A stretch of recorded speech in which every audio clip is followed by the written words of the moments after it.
Entrevista do século. Conversas para pensar a realidade e a transformação do Espírito Santo.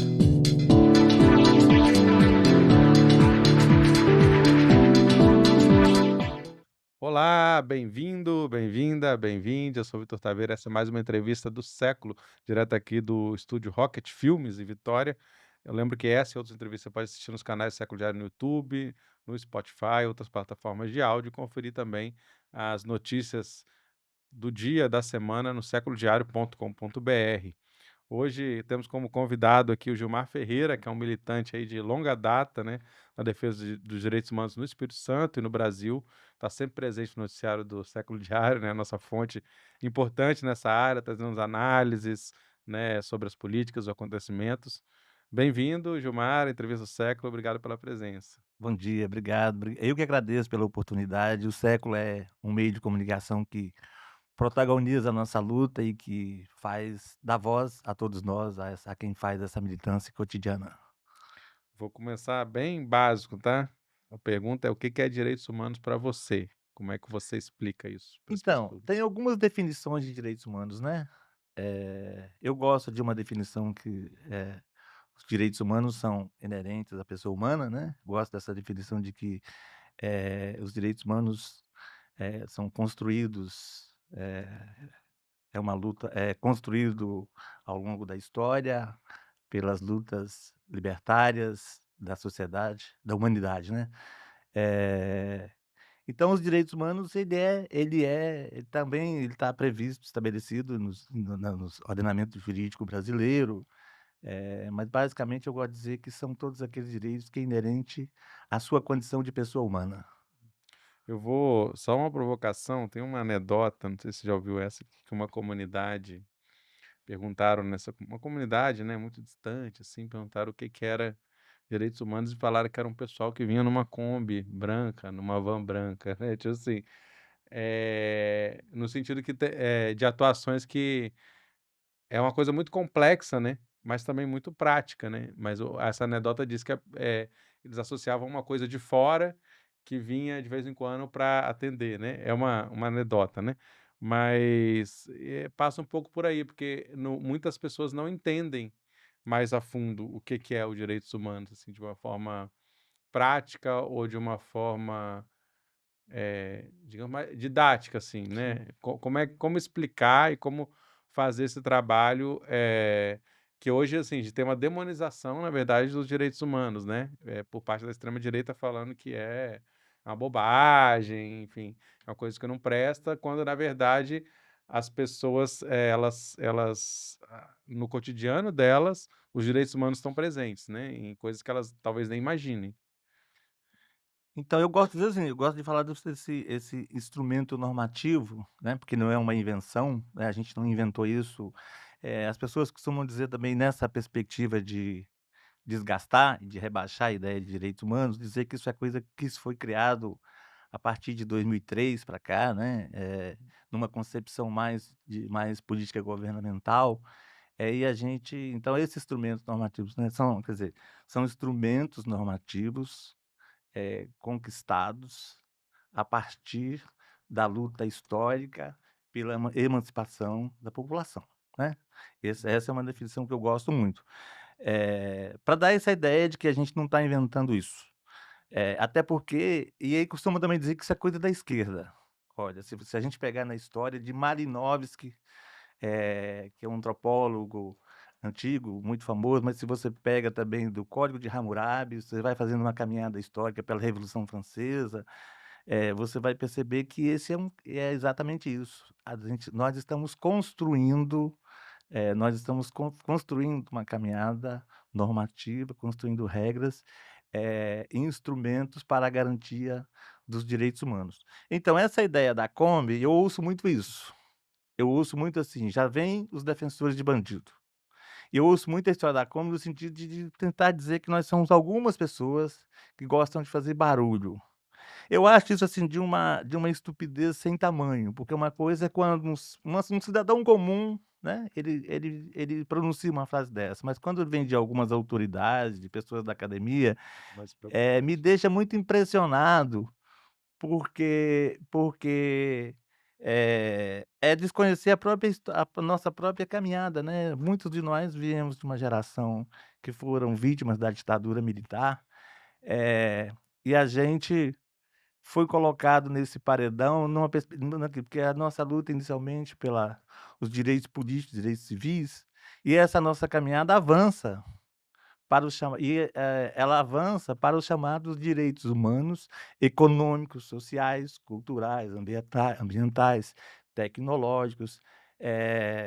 Então, assim, quando a gente fala dos DESCAS, é exatamente a ideia de que esse guarda-chuva dos direitos humanos, ele é imenso, e não tem essa de meio direito ou direito para um grupo. E aí, qual é a diferença disso? Eu sempre debato com as pessoas, porque tem alguns grupos que debatem a partir da ideia dos chamados humanos direitos.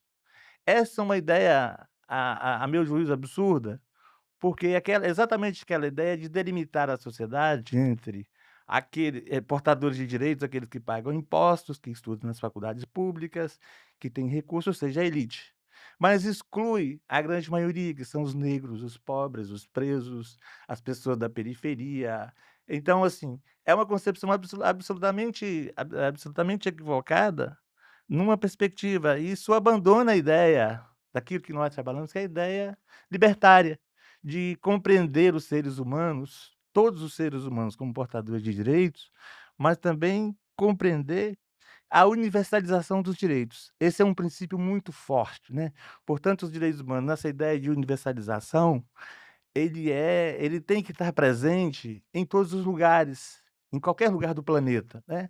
Então, esses instrumentos normativos vão nos trazer a isso, né. Então, assim, quando limita, essa ideia de rebaixar a partir da afirmação de que somos defensor de bandido, ou a partir da afirmação de que a gente cabe numa Kombi, é uma ideia tão absurda, que nos leva a crer que a ditadura usava muito isso, né, mas é assim, chega a ser má fé, chega a ser má fé. Falta de argumentos para, debater, combater, contraditar o que nós estamos fazendo e falando, e aí essa narrativa, ela vem nessa perspectiva. É preciso então rebater uma perspectiva de que essa gente está a serviço, está aí para contraditar, contrariar a institucionalidade legal,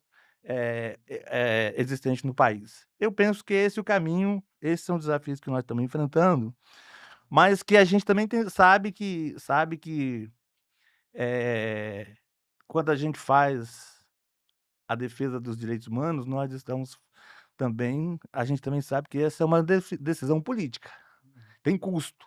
Esses são alguns custos.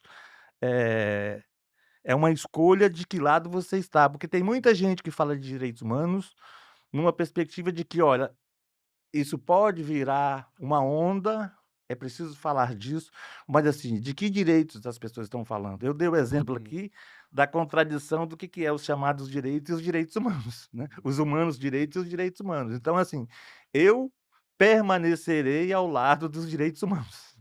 É interessante, você trouxe, assim, uma coisa que você falou, dos direitos, sociais, ambientais, tudo mais. Isso mostra também que os direitos humanos, eles não são estáticos, né, não é uma coisa que inventaram lá na França ou que a Constituição brasileira colocou.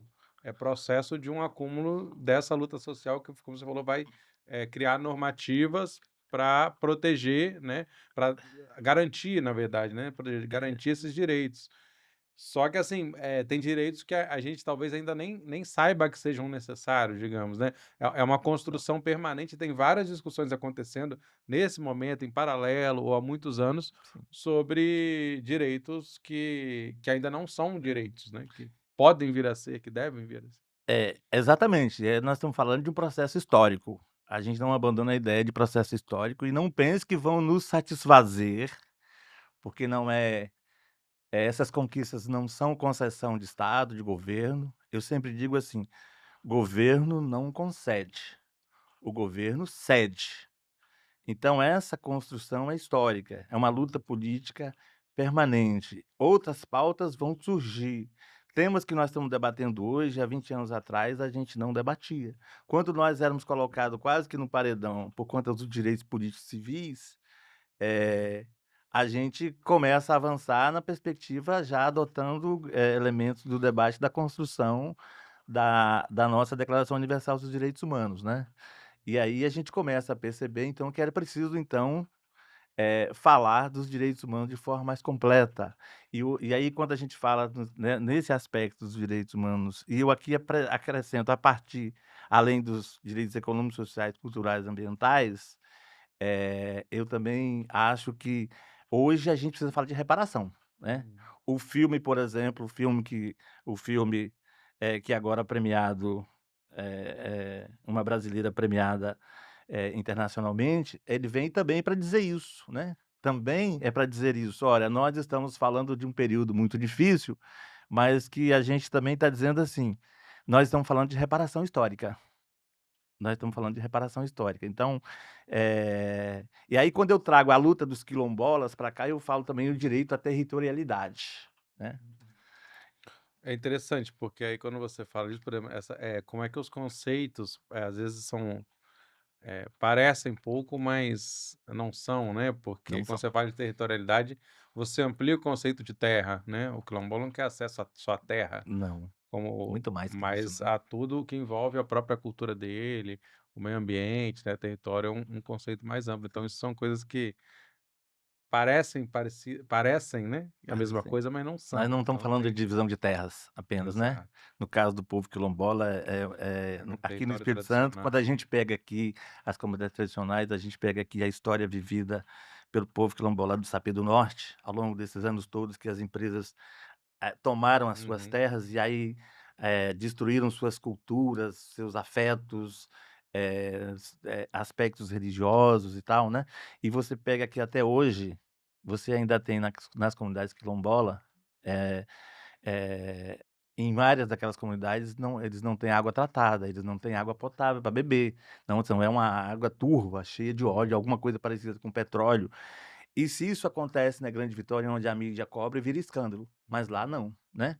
Ou se você pega, por exemplo, o que faz a segurança armada, né, lá, Uhum. as empresas privadas de segurança que agridem, viola aquele povo o tempo todo, nós estamos falando de um conjunto de direitos que foram tirados a partir disso e que tem a ver com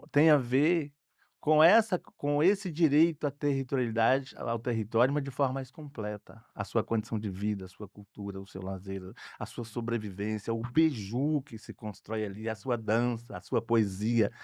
Então, assim, quando as empresas da monocultura chegaram aqui, não tiraram só a terra, Uhum. tiraram tudo Uhum. e permanece hoje, inclusive sem o direito à água potável. Isso é muito grave.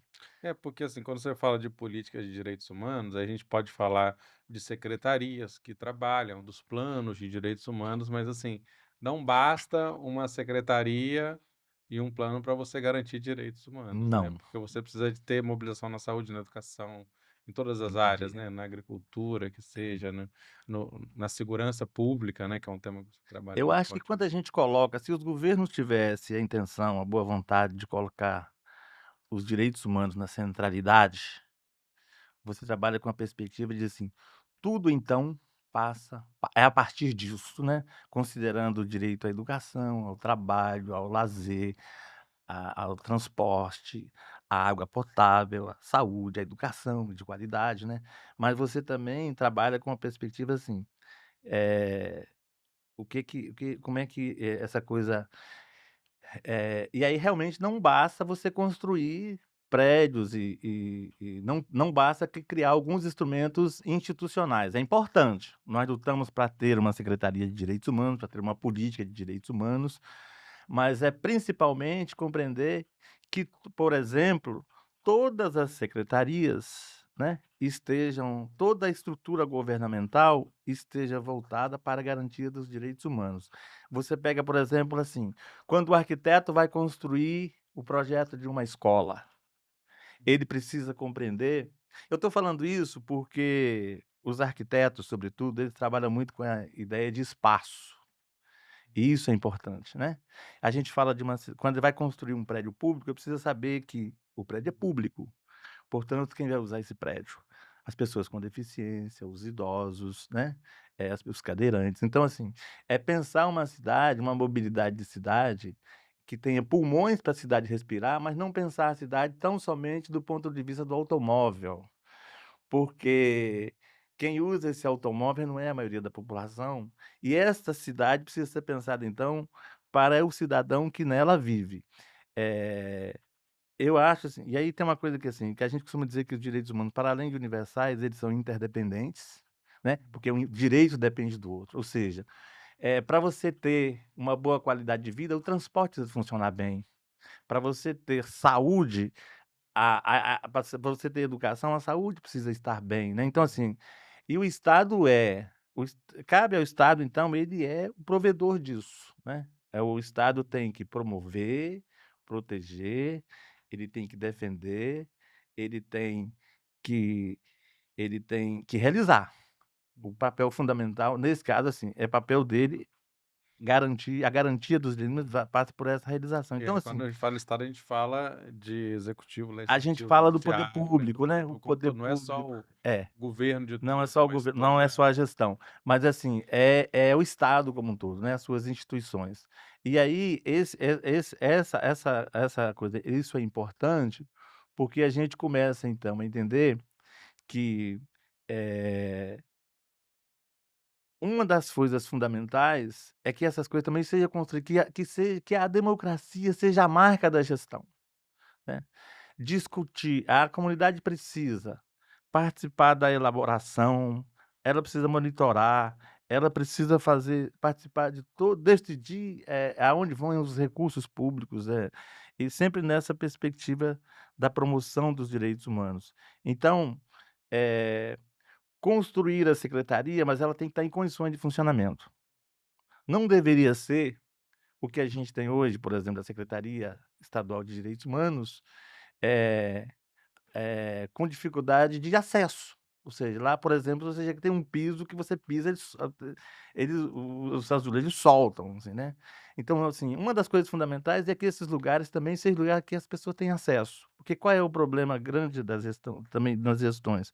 É porque esses lugares são construídos dentro de um conceito de quem vai frequentar, de quem frequenta, em que as pessoas mais simples têm todas as dificuldades, inclusive subjetivas, de adentrar. Você chega num prédio onde você tem que marcar digital, subir no elevador, que você tem que chegar no meio do prédio e pegar outro elevador.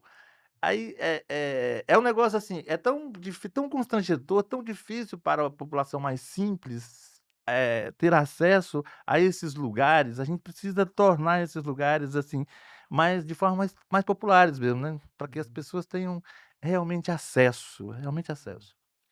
Eu vou voltar um pouquinho aqui, na sua trajetória, assim, eu queria só para a gente entender um pouco por que que você começou, né, a atuar nos direitos humanos, por que que você continua. Nossa, essa história é longa, essa história é longa. Brevemente. Então, assim, do ponto de vista pessoal, né, eu cheguei aqui no Espírito Santo em 1979, sou de uma família mineira que veio Uhum. para cá naquela chuva de 79, criança, né. E aí, assim, a minha atuação, eu fui obviamente que eu nunca tinha lido nenhuma linha sobre marxismo, nenhuma teoria, né, de esquerda, de direita, nenhuma teoria acadêmica, tal. E aí, me impressionava aquela realidade, assim, né, da periferia, porque, assim, tem uma amiga nossa dos policiais antifascistas que ela fala assim: "A diferença dos outros é que você fala a partir do chão que você pisa. Eu atuo eu moro na periferia, eu atuo nas unidades prisionais, eu atuo nas unidades socioeducativa, eu atuo no morro, eu atuo o chão que eu piso é esse, é como se falasse o chão da fábrica, né, o chão que eu piso é esse. Então tem uma diferença entre o que eu falo a partir dessa vivência e o que eu possa falar a partir de tudo que eu estudei. Mas eu posso então dizer assim, eu chego em 79 e as comunidades eclesiais de base estavam em efervescência. Dom João Batista da Mota Albuquerque, chamando a gente pra luta, né. E Que era o bispo, né? era o arcebispo. Arcebispo. E aí eu me lembro de um caso específico que tinha ele fez dura crítica dura fazia duras críticas à segurança pública, mas especialmente a um delegado à época que cometeu um ato de violência muito grande, acho que na Serra, e ele publicamente disse, criticou esse delegado, nominou, e o governador à época acho que o demitiu, ou puniu, alguma coisa assim. Mas então, essa minha vivência inicial que me leva para fazer movimento popular, presidir associação de moradores, participar da construção de conselhos da criança, adolescente e outros, a construção do CEDH, do Conselho Estadual de Direitos Humanos, a partir da minha atuação no CDDH da Serra e nas demais entidades que eu me relaciono, e depois a construção do CEPET. Então, uma construção de estruturas sociais, da luta política que a gente participou, que é um pouco o retrato do que nós estamos vivendo. Então, todas essas conquistas, elas têm a ver com essa caminhada que essas pessoas daquela geração, dessa geração, construíram, e a motivação que a gente tinha era essa ideia da motivação da fé, a junção da fé e política, né. É você atuar, colocar a sua fé a serviço a partir da realidade, interferindo na realidade social, para que as pessoas pudessem ter uma vida melhor. Não tinha nenhum outro sentimento que não esse. Uhum. Obviamente que como os direitos humanos vão passando, a gente vai evoluindo, as coisas vão tomando outras dimensões, e a gente também vai mudando esse pensamento, mas assim, tendo sempre como referência esse início. Então, naquele período, a minha referência era uma manifestação de fé. Hoje é mais que isso. Eu tenho consciência disso, consciência política. Eu não tinha lido nenhuma teoria científica, acadêmica, sociológica. Hoje eu já tenho esses elementos todos que me ajudam nessa militância, né, nessa militância. Então essa caminhada que me fez passar por esses lugares, elas sustentam essa minha militância, e é sempre nessa perspectiva, não perder de vista, apesar disso tudo, de frequentar os palácios e tal, para a luta, mas fundamentalmente, eh valorizando e reconhecendo esse chão que eu piso. Uhum. Eu sempre agradeço a Maria Helena por isso, porque é ela que me alertou para isso. O chão que você pisa não é o chão que as autoridades pisam, é por isso que a sua fala os incomoda. A cabeça pensa onde os pés pisam, né, essa frase Isso, você não lembro, Santo Agostinho, enfim, não lembro. Agostinho. É, né. Mas assim, o que que você traz da sua trajetória, assim, de momentos mais marcantes, tanto no sentido, primeiramente, assim, de momentos mais difíceis, como de conquistas importantes, ou momentos de alegria nessa trajetória? Aí eu acho assim que a militância nos direitos humanos, ela só tem sentido, e ela é desafiadora por isso, porque ela só vale a pena, quando você a faz com alegria. Uhum. Ainda que seja desafiador, ainda que você tenha que enfrentar, porque o que que tem isso, né, a gente tem essa atuação. Eu me lembro quando eu estava no conselho, porque o conselho é um órgão estatal, com presença da sociedade civil, mas ele é estatal, né. Então você precisa atuar nessa relação, como se fosse uma faca de 2 gumes, assim, né, entre o legal, né, a ordem, e a subversão. De um lado, na institucionalidade para garantir direito, na outra, na militância para dizer: "Olha, é preciso lutar, é preciso incidir aqui para que a gente torne isso uma conquista", né. Obviamente que isso não me dá direito de cometer crimes, a gente não tem imunidade para fazer, né, a gente precisa fazer isso com consciência do papel que você está exercendo. Então a militância, ela me alerta para isso, essa caminhada me alertou para isso, mas a gente viveu momentos fortes. Eu ainda menor de idade, eu atuava, colhendo assinaturas em 1988 para as emendas da nova Constituição, né, a Constituição Cidadã. Isso me alegrava muito, porque eu tinha certeza que eu estava fazendo algo que serviria à sociedade, né. Eh, e aí a gente viveu o período, assim, eu quando começo a falar disso tudo, eu me lembro de períodos em que a gente viveu bastante tristes, assim, mas também, porque esse estado é um estado marcado pela violência, né, sobretudo pela violência institucional. Se você pegar na história desde Catoché, ou você pega na história, você pega a insurreição de Queimados, aqui na Serra, né, Uhum. aí você pega em 1970, quando o Everton Montenegro denuncia os Esquadrões da Morte, Ou quando você vem para mais perto, você pega aí quando assassinaram o Jean Alves da Cunha. O Jean Alves da Cunha era um menino daquela luta do movimento de população de rua, dos meninos que viviam na rua e que foi assassinado. E ele já era um líder, e eu fiz militância com ele na Costa Pereira, né, e ele já era um líder, ele foi assassinado. Quando você pega, assim, que o padre Gabriel foi assassinado, aí você pega, assim, do ponto de vista mais teórico, quando você lê, eh Memórias de uma Guerra Suja, né, aqui escrita aí com a participação efetiva do nosso querido Rogério Medeiros, você começa a entender que a violência aqui, ela tem raízes profundas, né, ela tem raízes profundas. Aí a gente viveu aqueles anos 2000, a Lecoq, toda aquela Uhum. estrutura do crime organizado na máquina pública, e a gente viveu o período das chamadas masmorras, né, que foram toda aquela crise no sistema prisional, com a criação, a invenção dos containers, que a gente contestava na época para dizer: "Olha, a gente vai buscar no Aurélio", e container é um aparelho, é um equipamento para guardar mercadoria, e nós não estamos falando de mercadoria, nós estamos falando de gente. Aí você pega isso, você vai identificar que aí tem uma figura aí da tortura psicológica muito, muito forte, praticada pelo Estado, né, pelo Estado. Então esses momentos marcantes, mas também marcou também, porque a gente tem aqui uma história de incidência na luta popular, nas conquistas institucionais que tem, né. Você tem aqui, nós fizemos um programa estadual de direitos humanos que tem 908 propostas, tem 36 princípios, tem 72 itens, então, tem seis eixos. Então, assim, tem uma materialidade de coisa construída. A gente lutou 25 anos para implementar o CEPET.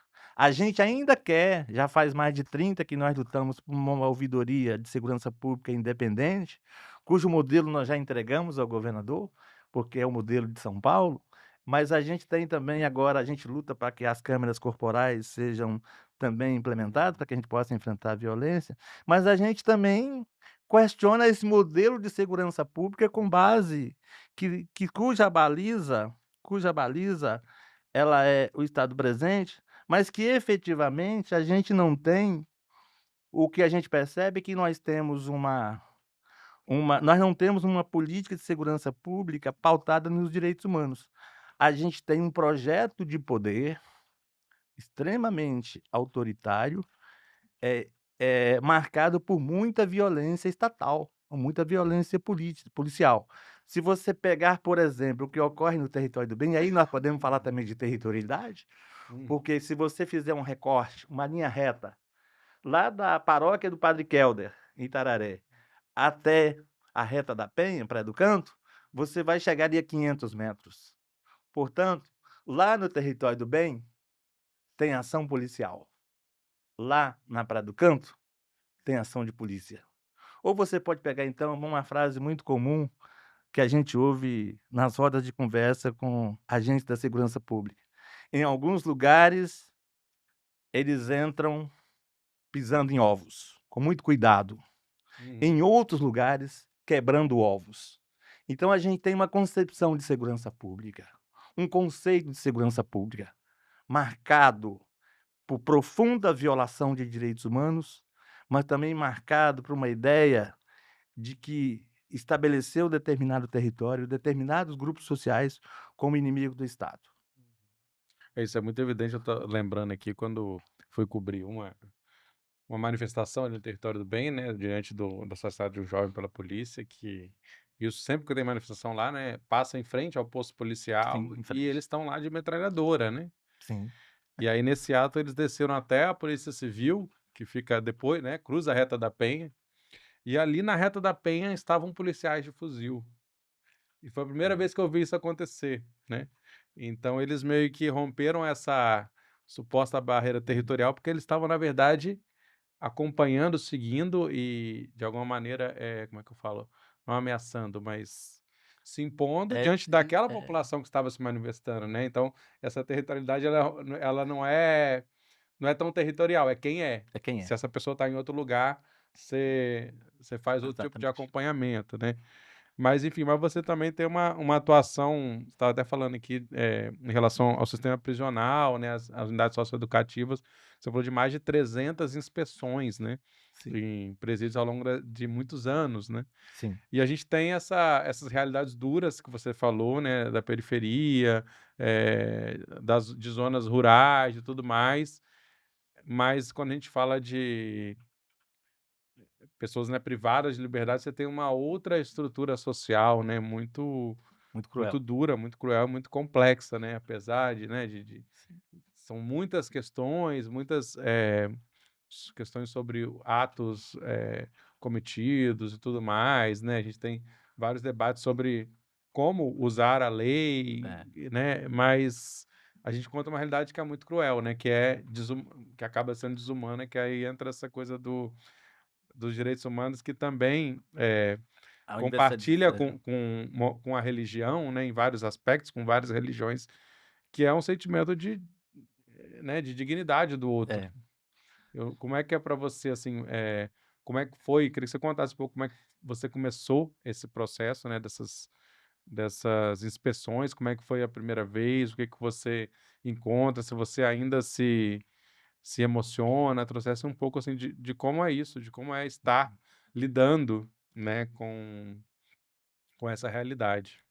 Então, isso é todo dia, né, essa emoção forte é todo dia. O que que eu começo eu acho assim, eh, acho que a primeira coisa é dizer assim, eu tenho uma militância marcada, nesses locais de segregação de pessoas.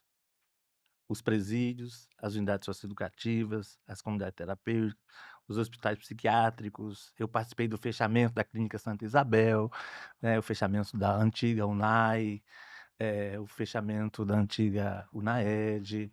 Então, assim, eu tenho uma militância marcada nesses lugares. O que obviamente que sempre emociona, né. Eh, a gente pode dizer então, que como é que isso começa na minha vida. Eu sou do CNDH da Serra desde a sua fundação, que eu sou associado, fui Que é presidente. uma entidade da sociedade civil, né, É. de defesa E de direitos. certa vez tinha um frei, chamado Uhum. Frei Paulo, que ele acompanhava a pastoral carcerária nas poucas unidades prisionais que tinham, porque a gente tinha em média de 2.000 presos, né. Esse crescimento exponencial vem depois por essa escolha pelo encarceramento, porque isso também é uma das faces mais perversas do capitalismo, né. Eh, e aí ele me fez um desafio: "Vocês dos direitos humanos que não vão aos presídios não podem se considerar defensores de direitos humanos". E aí eu fui com ele, e essa primeira visita, e aí foi uma visita da pastoral, eu fui fazer uma celebração junto com o padre, uma celebração de Natal, foi no antigo IRS, que em 2010, 2011 o governador desativou, Casagrande desativou, porque ele já era o símbolo forte das masmorras e das violações no sistema penal.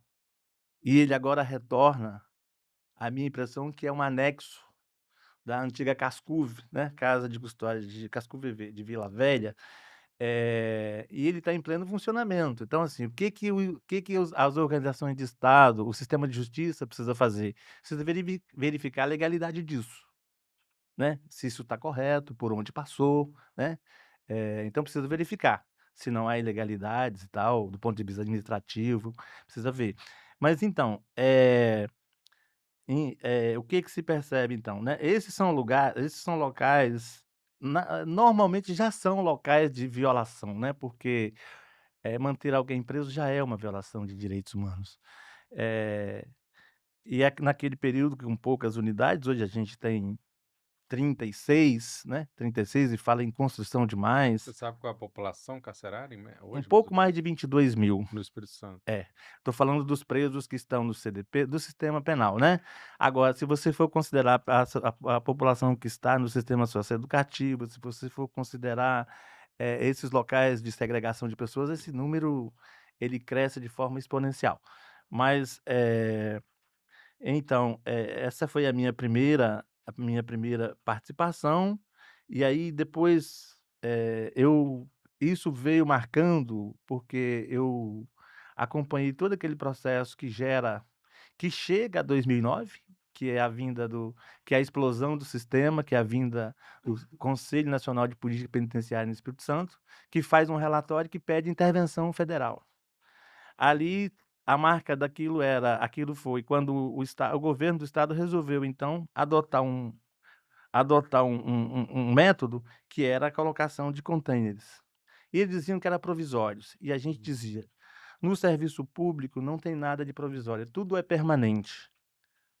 E nós vamos lutar muito para que em 3 anos a gente acabasse com os contêineres, mas veio um processo de construção rápida de muitos CDPs. E os CDPs, Centro de eles detenção sem detenção provisória, né? provisória. E aí tem uma característica que é a própria característica arquitetônica, porque a gente tem uma das coisas que eu tenho chamado a atenção no do da lá no CEPET, por exemplo, os aspectos dessa essa estrutura física. O padre Júlio, ele fala de uma tal de ele usa o termo aporofobia, Uhum. para falar dessa coisa do horror aos pobres. E o que a gente assim, e ele fala muito por conta dessa arquitetura hostil. E quando você pega as unidades penitenciárias, os presídios, você tem essa estrutura marcada por uma espécie de arame farpado, uma estrutura de ferro e aço muito forte, né. Mas você tem também, assim, do ponto de vista dos CTPs, a negação a negação de direito básico, Uhum. as pessoas não podem abraçar, não pode, assim, um banho de 90 segundos, a superlotação, você tem essa só para você ter uma ideia, a estrutura de banheiro, toda aquela estrutura, então assim, e você tem uma coisa que eu observei recentemente, que é em algum desses lugares, se você for como jornalista importante, você vai encontrar, se você conseguir adentrar dentro das unidades, você vai encontrar alguns corredores escuros e com um desenho enorme, com uma espécie de logomarca do sistema, que é uma arma e uma caveira. Algumas delas têm do lado de fora, outras têm do lado de dentro. Então nós estamos falando, Uhum. para além dessa estrutura, desse lugar que aprisiona, que encarcera, que que ocorre tortura, violação de direitos de toda a ordem, nós estamos falando também de uma estrutura pensada arquitetonicamente, né, diferente do que pensou Niemeyer, né, ao construir Brasília, os que fizeram os projetos feitos aqui para a construção de presídio, é algo assim, absolutamente absurdo sobre esse aspecto visual, esse aspecto hostil, assim, da estrutura física, da estrutura, e aí eu tenho questionado muito os arquitetos por esse modelo de obra pública, nesse modelo de construção. Mas tem uma característica que se a gente for pegar a história dos presídios no mundo, né, você pega de Vigiar e Punir, você vai a partir de teorias que não precisa ser muito, você pode pegar um pouco da necropolítica de Foucault, você pode pegar um pouco de Nietzsche, para compreender que essa estrutura que aprisiona, que constrói presídio, essa escolha pelo encarceramento de pessoas, elas cumprem um papel. E ela é a fase mais perversa do capitalismo, porque é caro a construção, um sistema de ganha quem constrói, os empreiteiros, ganha os prestadores de serviço, que são as As contas, terceirizadas, né, de e alimentação. principalmente, e a gente tem que tomar muito cuidado com isso, com as chamadas PPPs, que isso começa a dar ideia de privatização, inclusive da pena, da execução da pena. Isso é ilegal, né? Isso é privativo do Estado. Então, assim, vão criando instrumentos normativos, instrumentos estatais, eh, que vão, de certa forma, a ideia de dar uma resposta à sociedade para as violências e tal, e aí é preciso compreender a violência nas suas diversas faces, né, ela é multifacetária, de vários tipos também, né, mas principalmente a gente precisa entender, as violações perpetradas pelo próprio Estado, nessa princípio de garantir a paz, essa coisa absurda, né, é aí que quando você pega as operações feitas durante a pandemia, em plena pandemia, que os homens da segurança pública poderiam infectar e serem infectados, subindo o morro, fazendo aquelas operações, Ao mesmo tempo, ao fazer essas operações, isso tem custo de logística, Uhum, de combustível, uhum. de horas de Você fala em trabalho. helicóptero, em operação, você Helicóptero e fala tal, a utilização cada bala, cada, né? de outras forças, aí os caras colocavam as guardas municipais, e aí você vai criando um ambiente no medo, e você vai criando uma outra coisa assim, você vai criando ambiente para criar normativas, estruturas públicas, eh, que vai tornando a sociedade cada vez uma sensação de medo e que vai aprisionando cada vez mais as pessoas nas suas casas. Você vai criando grandes estruturas, ficam grandes estruturas arquitetônicas de aço, de cimento e cidades vazias, né, por conta dessa da do caráter que se dá de amplificação do medo. Mas eh fundamentalmente porque, eh eh eh é preciso ter é preciso ter uma noção, ampla, dos conceitos de direitos humanos e o papel do Estado nisso, né. Que o Estado faz diferente disso, né. As estruturas que eles criam e as normativas que vão criando e as práticas adotadas, por exemplo, esse discursos de agente público, diz que tem que descer no saco preto, discurso dizendo que oferece recurso para quem denunciar alguém que supostamente cometeu um crime. Essas coisas não podem ser. Aí você tem outras coisas, né, assim, eu escrevi isso num artigo no site da OAB, que é essa coisa de, algemar pessoas um no pé do outro, por exemplo, ou uma espécie de acorrentamento de gente. Isso é do ponto de vista da chamada dignidade humana algo muito grave. Isso acontece por aqui, né, isso acontece por aqui. Eh, então, a gente precisa compreender, assim, que a declaração estabelece, eh, o princípio da dignidade humana, compreendendo, assim, os direitos que você tem só pelo fato de ser gente. Então muitas dessas violações, muito dessas práticas, violam profundamente o princípio da dignidade humana, né. Essas coisas são essa realidade é muito dura no Espírito Santo. Uhum. Pois é, e você também falou aqui algumas vezes, né? E estamos aí no nesse processo, num processo importante, o Século Diário está acompanhando, né? Você falou do CEPET, do MEPET, né? Sim. No caso, o CEPET é o Comitê Estadual para a Prevenção e Erradicação de Tortura no Espírito Santo. Queria que você contasse um pouco como é que está esse processo. A gente está no processo meio que de reativação disso, não é isso? Sim, isso. Então a gente precisa então assim, como é que E isso aí vou começou. só falar, né, que o sistema tem tudo a ver com o sistema prisional, que é um dos lugares onde Exatamente. isso é quase É. institucionalizado de alguma Então tem uma maneira, né. coisa que é preciso que é importante, assim, que a população saiba disso, né. A tortura é um crime hediondo, inafiançável, imprescritível e contra a humanidade. Eh, contando um pouco como é que surge a ideia do mecanismo estadual de prevenção à tortura. Por volta no ano 2000, num carnaval, veio ao Brasil um relator da ONU chamado Nigel Rogers, ele já faleceu. E ele levou naquele carnaval, ele visitou 3 estados do país, 3 ou 4, mas os maiores. E ele recebeu em torno de 300 alegações de tortura, que a princípio é alegação, né, porque quem faz a denúncia é o Ministério Público. E isso quando chega na ONU escandaliza, porque havia um presidente eleito democraticamente, Fernando Henrique, né.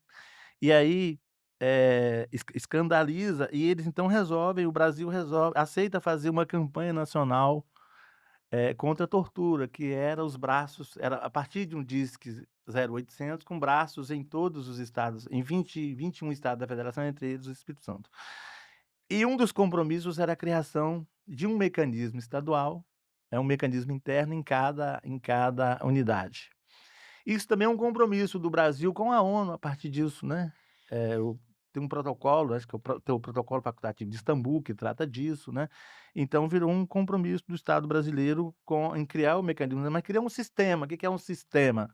Um sistema é o Comitê Nacional e o Mecanismo Nacional. Aí complementa o sistema os comitês estaduais e os mecanismos estaduais. O que a gente fez? Desde 2000, então, eu estou falando de 25 anos dessa luta. Desde 2000, então, nós estamos reunindo a sociedade civil no comitê inicialmente. O governo instituiu o comitê em 2013, mas ele não implementou o MEPET. Porque o MEPET são um conjunto de peritos, né, selecionados com autonomia para adentrar em qualquer instituição de segregação de pessoas para fazer seus relatórios, para ouvir pessoas, e esses relatórios vão para as instituições e tem um papel, tem validade importante, porque é um órgão estatal, né, um órgão Como os conselheiros tutelares, por exemplo, isso, ele tem independência e para autonomia. isso, constituído para isso. O governo sempre resistiu, né, o governador sempre resistiu, a Secretaria de Segurança sempre resistiu. Mas enfim, os anos se passaram, nós fizemos muitos debates, eh mais recentemente, a Defensoria Pública fez uma ação civil pública, né, para estar lá. Mas também os organismos internacionais começaram a cobrar, começaram a exigir, até porque essa ausência também ia para a OEA e tal, através dos relatórios que a gente faz sobre a socioeducação. E aí, o governo então aceita fazer, e ele faz uma estabelece o comitê, então, o comitê estadual tem a tarefa de fazer o processo de seleção. E o que eles fizeram? Aonde é que está a falha governamental? O governador atendeu esse pedido, mas em parte, porque a proposta que nós elaboramos, que achávamos que atendia minimamente à realidade nossa, porque esse é um dos estados que mais tem unidade a ser inspecionada, porque num estado desse tamanhozinho você tem 37 presídios e ainda querem construir mais. Mas aí e para além disso, você tem 11 unidades socioeducativas, você tem hospital psiquiátrico, você tem esse monte de comunidade terapêutica, você tem um monte de lugar de segregação de pessoas. Então, a gente propunha 6 peritos ou peritas, e a gente propunha um salário maior do que é hoje, pelo menos o dobro. O governador, então, altera a lei, altera o projeto para criar um mecanismo com 3 peritos, nesse caso 3 peritas, porque as escolhidas foram peritas, e ele altera também os salários. O que acontece? Do ponto de vista da luta simbólica, é importante, porque é uma conquista da sociedade, né. Eu disse assim: "Governo não concede, o governo cede". Essa é a prova concreta de um governo que cedeu, né. Que cedeu. A gente acha que num próximo governo, que tenha compromissos maiores com os direitos humanos do que esse que está aí, a gente possa efetivamente melhorar isso. Mas então, assim, uma luta que dura 25 anos, que agora a gente consegue fazer o processo de seleção, dar posse, as peritas estão trabalhando e é uma conquista da sociedade civil, né, da sociedade civil. Acho que aí a gente ainda, eu também te disse aqui que uma das coisas importantes para nós é que a gente precisa, mesmo em circunstâncias difíceis, é preciso ter bandeiras, não abandonar a luta, né, não abandonar a sua pauta. E nessa pauta, de quem já fez um programa estadual de direitos humanos, de quem já fez um plano estadual de educação em direitos humanos, eh, de quem, nós temos um projeto já.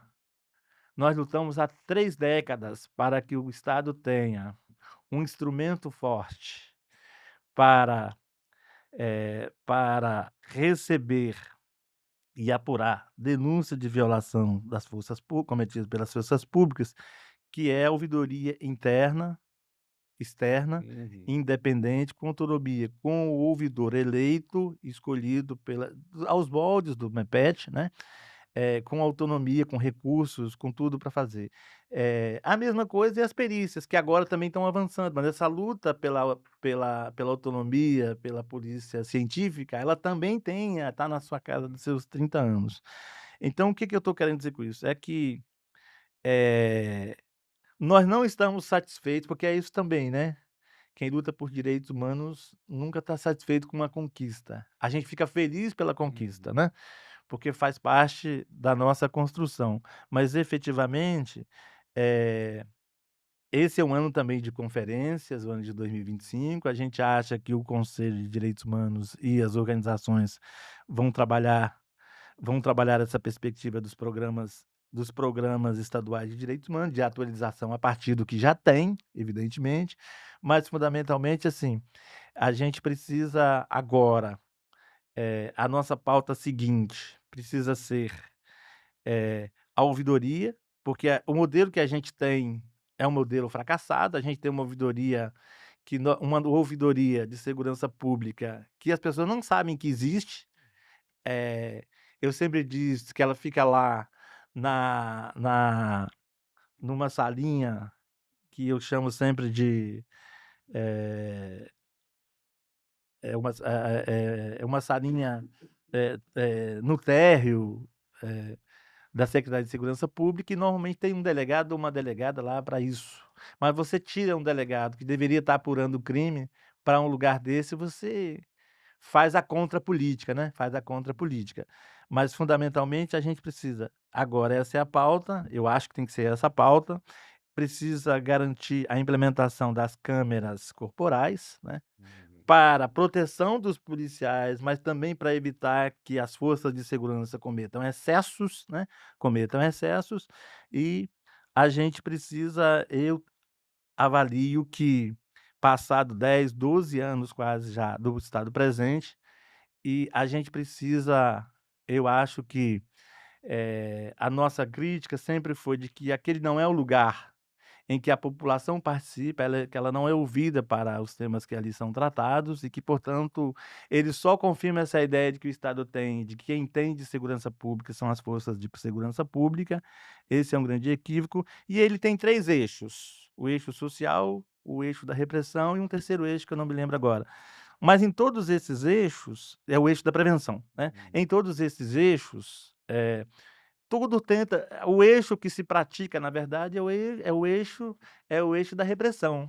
E tudo se justifica, seja para o bem e para o mal, para dizer: "Olha, essa aqui é uma política do Estado presente, é a política que esse Estado tem". Ou seja, é aquela coisa que eu disse no início: a gente não tem uma política efetiva de segurança pública pautada nos direitos humanos. A gente tem um projeto de poder marcado por profunda violação dos direitos humanos e profunda violação, e também por muita violência estatal, né. Então, o estado presente, eu acho que o governo precisa reavaliar nessa perspectiva do que ele precisa ser um instrumento de promoção dos direitos humanos, e não pode ser pautado esse eixo exclusivo e sempre justificado como sendo a política do Estado presente. É um grande equívoco. Uhum. E pensando a nível nacional, você falou das conferências, né, porque elas acontecem em várias instâncias, né, municipais, estaduais e nacional.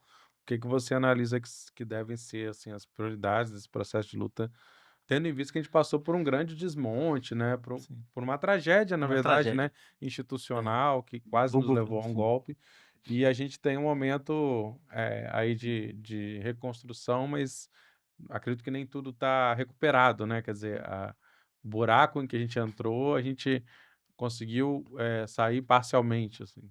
É. Você acha que falta muita coisa ainda?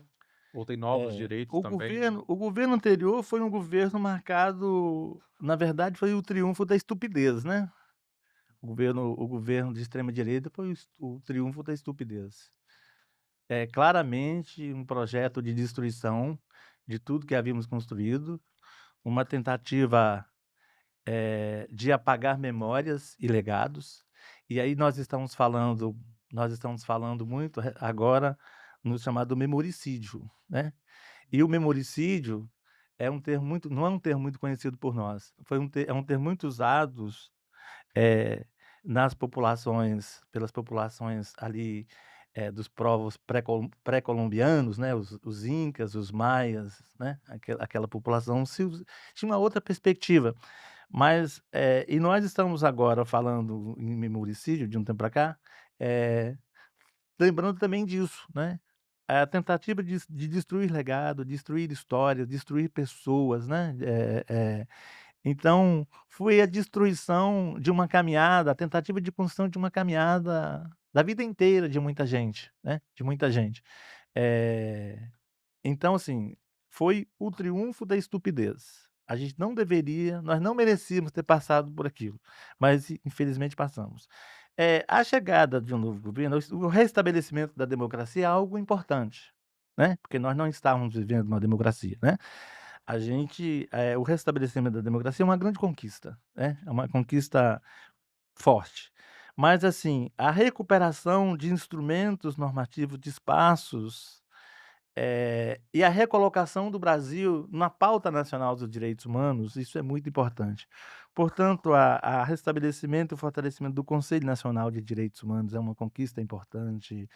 Eh a gente restabelecer espaços de debater essa política, o Sistema Nacional de Proteção, a gente ter Plano Nacional de Educação em debate, a gente ter passando por diversas esferas governamentais o debate, mas a gente tem desafios, né, a gente tem o grande desafio que é, por exemplo, a segurança pública. Não pode ser a base dela não pode ser a repressão, tem que ter um conjunto de elementos, né.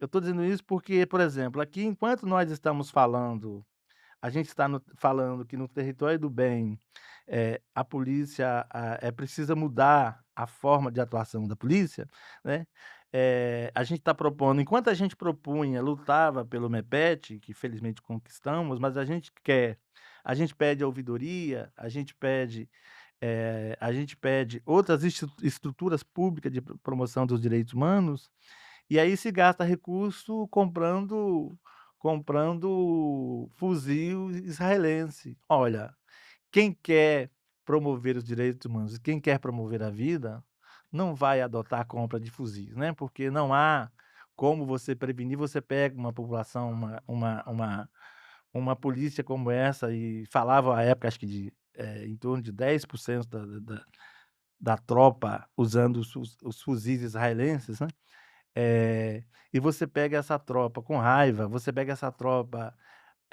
ouvindo gestor da segurança pública dizendo que tem que descer no saco, né, falas desse tipo, você estimula de certa forma não mais adotarem a prevenção, não mais ter cuidado. E talvez por isso seja também por isso que resistem tanto à ideia das câmeras corporais.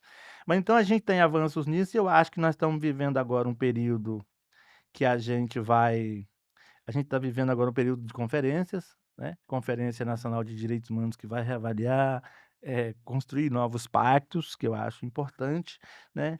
A gente tem uma pauta também, a pauta ambiental, e aí precisa fazer um recorte com o que acontece aqui, né, porque nós estamos falando dessa crise climática, emergência climática, e tem uma coisa assim, e vai acontecer uma conferência aqui, eh, tem uma questão que tem me chamado muita atenção, e aí eu vou dizer aqui, porque eu não sei se eu já disse em algum outro lugar. Eu fiquei muito assustado quando eu vi, eh, que o nosso governador foi ao Papa, teve uma audiência com o Papa para falar de meio ambiente. Exatamente no momento em que nós estamos assistindo aqui a implementação de uma política de estruturas normativa ambiental, que é o oposto do que é a casa comum protagonizada, né, preconizada pelo Papa Francisco, né. Então, assim, não tem nada a ver a política ambiental desse governo com a casa comum preconizada pelo Papa Francisco, né. Não tem assim, eu achei, assim, desrespeitoso, um absurdo sem tamanho, por isso estou falando aqui. E aí a gente pode trabalhar a ideia da casa comum pensando um pouco nos direitos humanos, né, porque os direitos humanos também, assim, a gente pode ter ideia de, eh, a gente pega essa ideia pensando no seguinte, né, nos seus aspectos jurídicos, políticos, sociais, também nos seus aspectos poéticos, né. Então assim, teórico, acadêmico, poético. E aí, me chama muita atenção, porque eu imagino a casa comum preconizada pelo Papa Francisco, uma casa de todos e todas, e todes. E aí eu imagino, assim, que a gente precisa começar a refletir com a sociedade, o que que deve ter nessa casa? Essa casa cabe tortura? Essa casa cabe machismo? Essa casa cabe fome, as pessoas passando fome? Essa casa comum, pensando no planeta, ela abriga ela deve abrigar alguns de forma muito bem abrigadas e a grande parte não tem onde morar. Então é uma conversa que eu acho que é muito importante que nesse período que a gente está debatendo direitos humanos, a instituição de políticas públicas de direitos humanos, mas fundamentalmente a implementação da garantia integral dos direitos humanos, a gente também refletir sobre isso, né? Refletir sobre essas diversas faces dos direitos humanos e refletir a ideia dessa casa comum, pensando no planeta, pensando no seu pedacinho de chão de cada um, mas pensando também a composição dessa casa. Essa casa não pode ser uma casa que só para alguns. As benesses dela, a beleza dela, ela não pode ser atribuída como direito de alguns, né? Ela precisa ser atribuída ao direito a todas as pessoas que nela vivem. Então eu estou imaginando, acho que precisamos refletir a casa comum a partir desses elementos também que envolve aí a ciência política, a sociologia, que envolve aí as questões sociais, né? E que envolve aí a inclusão, essa velha ideia de que a gente fala que o orçamento público, a gente tem uma parcela, a gente não tem um orçamento público, todas as pessoas no orçamento, a gente tem uma parcela dela. E aí quando a gente discute, por exemplo, os chamados orçamento participativo, você discute uma parcela muito pequena, e a maior parte daquilo que você discute nas comunidades não é colocado em prática. Então, assim, temos muita coisa para debater sobre todas essas coisas, a ampliação dessa ideia de direitos humanos, mas fundamentalmente, o que eu tenho a impressão é de que a gente não pode deixar que a indiferença tome conta de nós, né. Portanto, assim, se o silêncio for a resposta que o poder público vai nos dar, a gente precisa fazer as ruas, as praças, o nosso palco. E a nossa luta precisa continuar. Perfeito. Nosso tempo esgotou e com essa mensagem ainda a gente termina muito bem. Muito obrigado, Gilmar Eu que Ferreira, pela agradeço. contribuição, pela aula aí, né? Espero que venha um ano aí de 2025 com muitas conquistas, né? Muitos avanços, E aqui foi que são tudo no improviso, viu. necessários. Muito bem fundamentado. Bom, essa foi a entrevista do século, a produção locução é minha, Vitor Taveira, apoio técnico aqui nos bastidores do Alexandre Bizinoto, no Rocket Filmes Estúdio, e a gente volta aí em breve, né, com mais temas importantes na entrevista do século, nos outros programas, e também lembro você, né, que está nos acessando no YouTube, no Spotify, para seguir nossos canais, mas também para entrar sempre no seculodiario.com.br, Gilmar, acho que acompanha, né, Gilmar? Todas. E acompanhar, porque todo dia tem notícias sobre o Espírito Santo, notícias de perspectiva crítica e analítica no seculodiario.com.br. É isso e até logo. Obrigado. Entrevista do século. Conversas para pensar a realidade e a transformação do Espírito Santo.